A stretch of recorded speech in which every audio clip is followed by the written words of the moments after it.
Salve, salve nação! Saudações rubro-negras! A bola vai rolar no Rio e para quem o título carioca é mais importante? Já temos aqui os palpites para a primeira rodada do Campeonato Carioca. Galera, o vídeo tá top! Temos aqui também um corte do Sport Center trazendo todas as informações da negociação entre Flamengo, Karabag e Juninho. Juninho acerta com o Flamengo, galera, então já pode comemorar. É o primeiro reforço da era BAP no Mengão. O que você acha desse jogador? Comente aqui, tá bom? Primeiro vamos acompanhar aqui o corte do programa ESPN FC. Depois vamos ver aqui o segundo corte do Sport Center. Tamo juntos. Vamos lá pro vídeo. As imagens são da ESPN Brasil. Link na descrição como créditos. O like eu nem preciso pedir porque você já deu like, né? Então, muito obrigado. Vamos lá pro vídeo, simbora. Merecido. O favorito do Campeonato Carioca é o Clube de Regatas do Flamengo.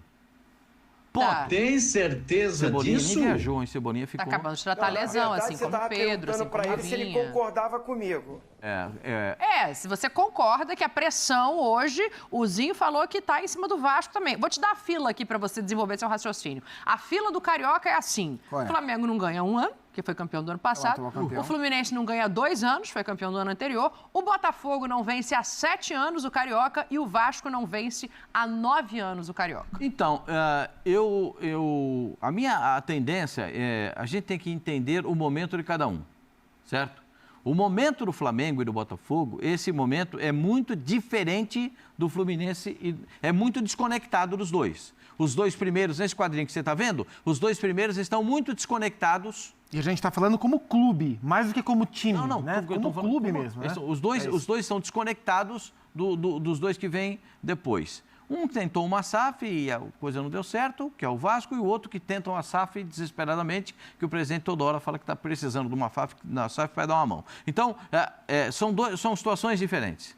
O Fluminense praticamente desmontou o time e agora está montando um outro time.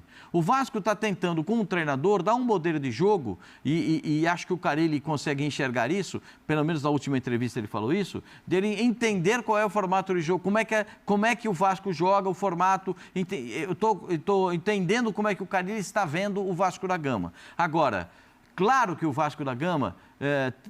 eu acho que a torcida do Vasco entende o momento do Vasco da Gama. Entende que o time há pouco tempo estava jogando Série B de Campeonato Brasileiro, está se recuperando. Eu acho que é muito disso da torcida, porque se o Flamengo ganhar mais um Campeonato Carioca, não muda nada no dia a dia do Flamengo. Se o Botafogo ganhar o Campeonato Carioca, ainda que esteja na fila, que a nossa nobre apresentadora nos informou, também não muda a vida do Botafogo. 7 anos, também não muda a vida do Botafogo. Se o Fluminense ganhar o Campeonato Carioca, não vai mudar a vida do Fluminense como instituição. Se o Vasco ganhar o Campeonato Carioca, também não muda a vida, porque hoje, infelizmente, ganhar o Campeonato Estadual para um clube grande de São Paulo, do Rio, de Belo Horizonte, no Rio Grande do Sul é um pouco diferente. Tem o Internacional querendo ganhar há muito tempo. Mas não muda a vida de ninguém. Não, pode o Internacional não tem problema lá, porque o Grêmio pode ser... Lá é um pouco diferente. Olha a frase do Muricy. Se o Vasco ganhar o Campeonato Carioca, não muda a vida do Vasco, não salva a temporada do Vasco, mas dá, pelo menos naquele momento, uma sensação para o torcedor, uma elevação de autoestima, um sentimento para o torcedor, que naquele momento é algo que é muito importante. Foi o recheio do Flamengo aí para o Pascoal continuar essa dissertação. Também não vai poupar o Flamengo? Existe uma discrepância. Os meninos foram bem ano passado. Foram muito bem, foram campeões da Libertadores. Inclusive, é legal para o próprio torcedor ter contato com esses meninos em jogos mais relevantes do que uma copinha, por exemplo, né? E para isso é muito legal ver essa molecada jogando. Olha isso aí, ó. Mas a lista é grande, né? A gente botou o campinho do Botafogo e do Vasco, porque jogam amanhã, então já tem uma previsão de time. Tem o Pablo, tem o Cleiton, o zagueiro. Tem o Pablo, que é o zagueiro experiente que ficou, porque para mim é um indício de que o Flamengo vai avaliar o desempenho dele. Agora, por melhor que tenha ido esse time na Libertadores Sub-20, tem ali os campeões, e aí, só uma informação, o Carbone, que é o zagueiro de 19 anos, vai fazer 20 agora no final do mês, ele foi integrado ao grupo que viajou para os Estados Unidos. Ele ficaria para a disputa do Carioca, mas aparentemente na fila de time titular, ele pula à frente do Cleiton, que está ali nos relacionados para o Campeonato Carioca. Bastante, né? A pedido do Tite, ele já tinha feito a temporada do ano passado o Carbone, mas não chegou a jogar. O Cleiton jogou e tá ficando pro Carioca e o Carbone que a enorme indo. maioria desses meninos passou pelas mãos do Felipe Luiz. Claro. Né? Então tem esse ponto de observação. Para eles, para os meninos, quem conseguir se destacar um pouco mais, talvez pule alguma coisa na fila pelo conhecimento prévio que o Felipe já tem deles. Né? Tem alguns jogadores que são... por exemplo, eu gosto muito do Felipe Tereza. É bom jogador. Eu acho que é um jogador que tem um grande poder de definição. O Schola é um jogador que a torcida quer ver mais há bastante tempo, pediu bastante no passado. O Lohan tá lá, já teve uma o Lohan passagem. ficou também. Subiu e desceu, aquela história do Lohan. E aí, Zinho, dá para cobrar igual o Pascoal quer? Eu continuo com a mesma opinião, né? Para todos os times, os 4 grandes que não vão começar com o time principal. Vai colocar uma garotada para dar uma rodagem, para dar maturidade. O Flamengo, até um pouco mais, aí tem jogadores que jogaram mais, né? Tem aquela coisa da gente analisar o Pablo, o zagueiro, né? Grande possibilidade, até como o Flamengo perdeu ou vendeu um zagueiro, não renovou com o outro, então observar o Pablo. O Campeonato Carioca é uma grande oportunidade, porque vai ter confronto com a rapaziada ali, a molecada rápida, de velocidade. Mas assim, para mim, assim, não é a mesma cobrança por um título, por um resultado, que o time principal. Tem que ter seriedade, e os garotos vão ter. É uma grande oportunidade para todos eles, de todos os times. Vai estar jogando no time principal, vai ter visibilidade, o torcedor... né, vai comparecer, porque o torcedor está querendo bola, está querendo jogo, e é a camisa do clube dele. Mas a pressão é diferente em cima dessa garotada do que dos principais, é claro. Sem dúvida tem. Assim, o Vasco começa com esse time também mesclado, mas mesclado que eu digo é da garotada da base, e alguns poucos, e que não jogaram tanto como o Botafogo, no time né? principal. Tem o Patrick e o Matheus. Vai pegar um Nova Iguaçu, que tem mudanças, bastante mudanças, né? Mantém ali o Carlos Vitor, que está no livro dos recordes, o Carlos Vitor, né? Porque ele trabalhou no Nova Iguaçu a vida dele toda, muito competente, um cara muito sério, um cara que levou o Nova Iguaçu a final do campeonato, vinha fazendo uma campanha muito boa também na Série D. Então é um baita de um profissional com a comissão técnica. O trabalho do Nova Iguaçu é muito sério, é muito correto, é muito ajustado, né? Então, por isso mesmo, não manteve todo aquele time que chegou à final. Sim. Tem alguns atletas ainda remanescentes, mas se você pegar no número total dos titulares, é bem menos, é metade. Então, assim, é uma nova equipe, também uma nova montagem, mas tem uma base de trabalho, e eu acho até o Nova Iguaçu, para esse jogo, favorito ao Vasco, mesmo sendo em São Januário. Então, por isso que eu digo assim, eu não vejo uma cobrança em cima dos garotos do Vasco, porque vai pegar o atual vice-campeão com uma base muito bem estruturada, com uma comissão técnica competente. É um jogo complicado para essa molecada do Vasco. Não é fácil, não. Deixa eu fazer o seguinte, Vini, vamos inverter aqui um negócio. Eu quero ver a tela dos jogos. Fala, Pascoal. Cara, ele não vai estar no banco nem do Vasco da Gama, é o Ramon que vai ser o treinador, né? É o Ramon. Então, o Felipe também está nos Estados Unidos, o Botafogo nem treinador tem ainda anunciado. Por isso que eu não tiro o peso, não. Deveria, Pascoal. Se o Vasco perder para o Nova Iguaçu, você acha que a torcida vai estar felizona na arquibancada, vai estar sorrindo. Legal, perdeu, mas tá bom. Mas não vai cobrar o Carille, por exemplo. Não, o Carille nem lá vai estar. Então. Não vai estar nem dirigindo o time. Então, né? Se ele tivesse... Eles vão xingar os jogadores que estão ali, a molecada? Os meninos que não, vai reclamar desses garotos? Eu acho que assim, a minha posição não é nem contra os garotos. Eu acho que os garotos não têm culpa nenhuma. É a culpa de quem comanda. É a culpa da fragilidade da estrutura. A culpa não é do calendário, Pascoal? A culpa é de tudo. É um pouco do calendário, é um pouco do presidente da Federação Carioca. Dia 12 de janeiro. Essa é a culpa.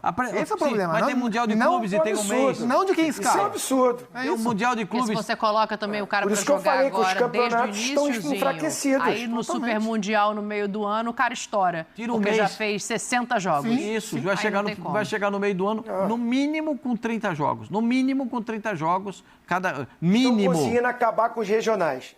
Não. Eu até gosto de campeonato regional. Eu gosto também. Eu não sou daqueles... enfraquecido. Não, e desse tamanho, Desse o calendário que tem hoje, esse tamanho de campeonato não sustenta. Mas eu acho que para jogar assim, para entrar time grande, para jogar com time reserva, o tempo 5, 6 rodadas, é melhor começar o campeonato, faz uma seletiva e depois leva os grandes para disputar. Isso vai ter que ficar para uma outra temporada, né? Porque nessa já está definido e o Carioca está batendo a porta. Dito isso, me dá a tela aí dos jogos, por favor, do final de semana do Campeonato Carioca. Eu vou ser legal e vou falar só os que envolvem Botafogo, Flamengo, Fluminense e Vasco. Então vamos começar com Botafogo e Maricá, com Oswaldo Pascoal dizendo o placar. 1-1. Gustavo Zupac. 0-0. Rapazinho. 2-0 Botafogo. 1-0 Botafogo. Zinho vai abrir Nova Iguaçu e Vasco da Gama. 2-1 Nova Iguaçu. Ih, rapaz. E aí, Pascoal? 1-1. Tá, só pode dar um empate? É uma rodada, só pode dar um empate, então eu já dei um empate. Eu tinha esquecido disso, né? Você acabou de lembrar. Eu acabei de... 1-0 Vasco. Ia passar batido, Pascoal, mas tá Vasco. bom. Meu empate eu já queimei. Zupa. 2-1 Nova Iguaçu. 2-1 Nova Iguaçu, que puxa saco. Eu fui, né? Tô junto. Eu gastei empate, não, né? Falei 1-0 Botafogo. Eu vou de 1-0 Nova Iguaçu. 1-0 Nova Iguaçu tá de bom tamanho. Flamengo e Boa Vista. Oswaldo Pascoal. 1-0 Flamengo. Zupa. 3-1 Flamengo. Zinho. 2-1 Flamengo. Vou com Tetra. 2-1 Boa Vista virou Flamengo. SAF. Boa Vista, sua primeira temporada Boa agora. Vista agora é uma SAF, muito bem lembrado. E eu vou abrir aqui Fluminense e Sampaio Corrêa. 1-0 Fluminense, Tetra. 2-0 Fluminense. Pascoal. 3-0 Fluminense. Sampaio Corrêa no ano passado foi um horror. É verdade, muito bem lembrado. Meu placar ficou magro, mas é começo de temporada. Zupac. 2-1 Fluminense. 2-1 Fluminense. Já que o último placar foi o do Fluminense, a gente tem que fazer um intervalo, mas eu não quero deixar de uma pelo Fluminense. Uma outra informação, mas agora tem a ver com o Flamengo, inclusive informação do Gustavo Zupac, é que o Fla está muito próximo de anunciar o Juninho, que está no Karabag. Ele deve mesmo ir para o Flamengo. De acordo com o Zupac, o rubro-negro vai desembolsar cerca de 5 milhões de euros pelo jogador, cerca de 31 milhões de reais.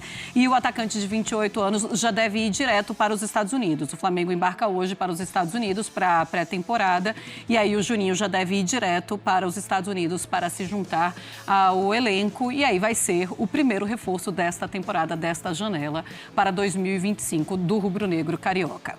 Seguimos no Rio de Janeiro, o nosso próximo assunto é o Botafogo. Mas já? Só falaram isso, cara, 40 e poucos minutos. Meu Deus do céu. Beleza, galera? Vou trazer aqui para vocês agora os detalhes das negociações envolvendo o atacante Juninho. Karabag aceita valor e forma de pagamento e Flamengo encaminha a contratação de Juninho. Veja bem, hein? Pintou o primeiro reforço da era BAP no Flamengo. O Karabag do Azerbaijão aceitou o valor de 5 milhões de euros e a forma parcelada de pagamento. E o Rubro Negro encaminhou a contratação de Juninho, que chega para a vaga de Gabigol. Bem, os clubes já trocam documentos e o atacante de 28 anos, após assinar o contrato, deve se apresentar ao elenco na pré-temporada nos Estados Unidos. Resta só o Flamengo e Karabag ajustarem algumas cláusulas para concretizar o negócio. Juninho estava sendo negociado antes com o Sevilha da Espanha, mas o Flamengo entrou forte na negociação. As conversas já vinham acontecendo há algumas semanas e na última quinta-feira o rubro-negro formalizou uma proposta oficial. O clube estava esperando concretizar a venda de Fabrício Bruno ao Cruzeiro por 7 milhões de euros para ter mais fôlego no caixa. Tá, então galera, primeiro reforço da era BAP. Gostou ou não gostou? Comente aqui, quero saber a sua opinião. Eu acho que é um bom jogador pelo que eu vi, né, nos melhores momentos. Na última temporada ele foi muito bem, fazendo vários gols de perna direita, de perna esquerda. O cara é ambidestro pelo que eu vi, né? Ele joga bastante pela ponta esquerda e também pelo centro, né, pelo meio. Vai dar certo sim, galera. O cara é novo e chega aí pelo um preço razoável, né? Porque é difícil contratar alguém que faz muitos gols por esse preço, ainda mais jogando lá fora, né? Valeu, galera, tamo juntos, deixa aquele like para ajudar, se inscreva aqui no nosso canal e ative o sininho. Saudações rubro-negras e até mais. Fui!